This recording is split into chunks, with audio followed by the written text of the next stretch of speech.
Каждый из нас в будущем хочет делать меньше ошибок, больше получать радости, меньше страдать, легче достигать целей, иметь больше запас времени, быть эффективным. Ну и, конечно же, все это можно обозначить как контролировать свое будущее. А контролировать мы хотим, потому что нас одолевают тревоги. Сегодня именно об этом мы поговорим. В современном мире так уже стало заведено. Большое количество информации человек впитывает из различных источников, загружает в свою голову. Вы неправильно сидите на стуле, вы неправильно стоите, вы неправильно лежите, вы неправильно спите, вы неправильно кушаете. И мозг обрабатывает это все, выбирая по каким-то принципам, по каким-то категориям, перебирая, отсеивает ненужное и, может быть, помогает принять какое-то решение. А может быть, просто выдает какой-то результат, чтобы не тревожиться. Потому что мозг пытается обезопасить себя и создать для себя оптимальные условия для своей работы. Это его задача. Иногда не совпадает с жизнью человека. Если мозг так работает, значит информация, которую он получает, он к ней относится по-разному. В зависимости от настроения, состояния, в зависимости от работы самого мозга, от того, покушали мы или не покушали, от того, выспались мы или нас расстроили и так далее. Именно поэтому сейчас так эффективны различные советы. Например, как на самом деле нужно пользоваться туалетным ёршиком. Или 200 способов быстрее счистить картошку. Конечно, я утрирую, есть полезные советы, и бытовые, и рабочие, и связанные с отношениями. Главное создать хайп, главное поселить в человеке тревогу. И если человек встревожился, он, конечно же, будет искать спасение от тревоги. Дайте мне ответ, как же мне теперь чистить картошку? Я теперь не могу ее чистить медленно. Все, у меня забрали эту возможность. Я должен чистить ее эффективно, быстро, за какое-то короткое время.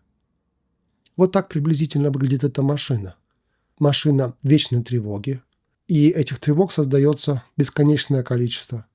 Чем больше, тем лучше. Чем больше человек тревожится о краткосрочных каких-то решениях, тем больше он скроллит ленту, тем больше он потребляет контента в надежде снять эту тревожность, но в самом контенте, который он потребляет, закладывается новый фундамент для этой краткосрочной тревожности, и это замыкает людей на том, чтобы они бесконечно листали каналы, ленты и социальные сети.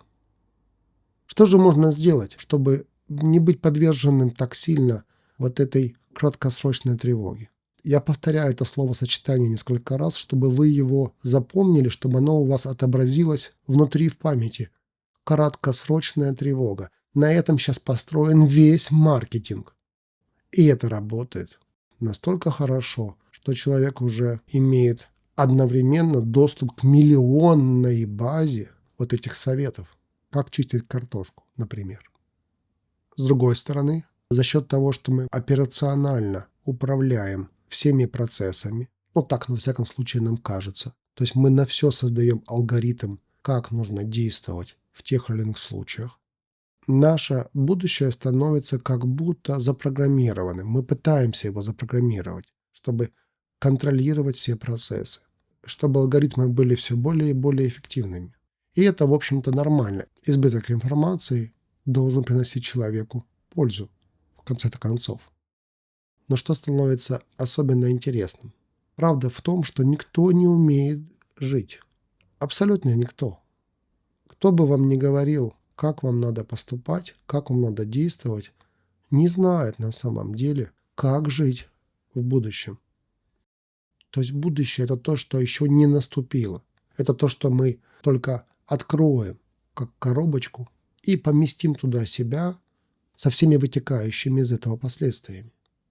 Мы должны это держать в голове. Тогда и подход к принятию советов у нас может быть более, скажем, избирательный и очень полезный для нашего ума. Другим способом жизни мог бы быть способ, когда человек может рассуждать над теми или иными проблемами, трудностями, тревогами и находиться в этом рассуждении долго, держать небольшой уровень тревоги, для того, чтобы не давать мозгу хвататься за какую-то понравившуюся картинку, как бы рациональный совет. Иначе говоря, если есть совет, как можно чистить быстрее картошку, на секунду задуматься. Мне же нужно почистить 5 картофелин. Зачем мне этот процесс ускорять?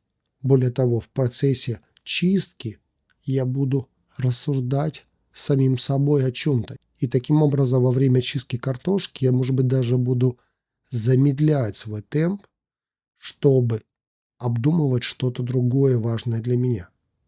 И тогда совет этот становится ненужным, я могу его отодвинуть. Хотя он звучит вроде как и неплохо. Освободи место, чтобы найти новую тревогу и опять искать для нее решение. Что же значит размышлять? В общем-то, человек всегда это делал. Он пытался заглянуть дальше, чем он находится прямо сейчас. Его интересовало, а может ли быть другой взгляд на мир, на жизнь. Он искал его и был достаточно успешен. Если мы возьмем древних греков, они сделали огромный скачок в качественном понимании мира.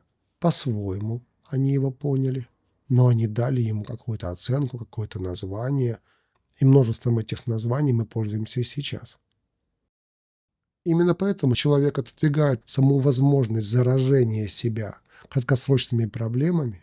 Конечно, надо иногда и ими позаниматься, но его тревожат вещи долгосрочного характера. И эта тревога является уже более законной, потому что он ищет ответ на вопрос «как мне жить?», но не в сиюминутном мгновении, а в перспективе года, 2, 5 и так далее. То есть его разум работает совершенно иначе. И тогда он поглощает информацию крайне избирательно. Из всеядного превращается в гурмана, который потребляет только те кусочки, которые выглядят аппетитно. Он знает, что принесут ему пользу, и обязательно нужно с ними познакомиться. И сказать честно, такого материала, который помогает человеку думать объемно, долгосрочно, очень-очень немного. Чтобы человек мог смело ответить на вопрос, как ему жить его жизнь, наверное, для начала он должен построить некую границу, которая будет существовать только во времени. То есть через какое-то время он ее перестроит, поменяет, но на время он ее принимает как условие игры. И дальше человек формирует, что же происходит внутри самой жизни, какие там процессы, какие там разворачиваются ситуации. Он к этому пристально внимателен, и опять же, он не реагирует там поспешно, он не озабочен кратковременными какими-то решениями. Его интересует не это, его интересует, что внутри, наоборот, как в хорошем супе, все сварилось. Только тогда он будет самым вкусным. Человек это знает, понимает и ждет. Давайте будем тревожиться только о смысле нашей жизни. Все остальное пусть успокоится, придет в норму. Если нам что-то надо, мы возьмем это с полочки, развернем, посмотрим и закроем.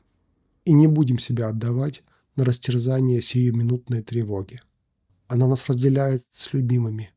Она крадет наше время. Она нас съедает. Она нас убивает. Давайте будем к этому внимательны. Давайте размышлять, а не отдаваться всем подряд.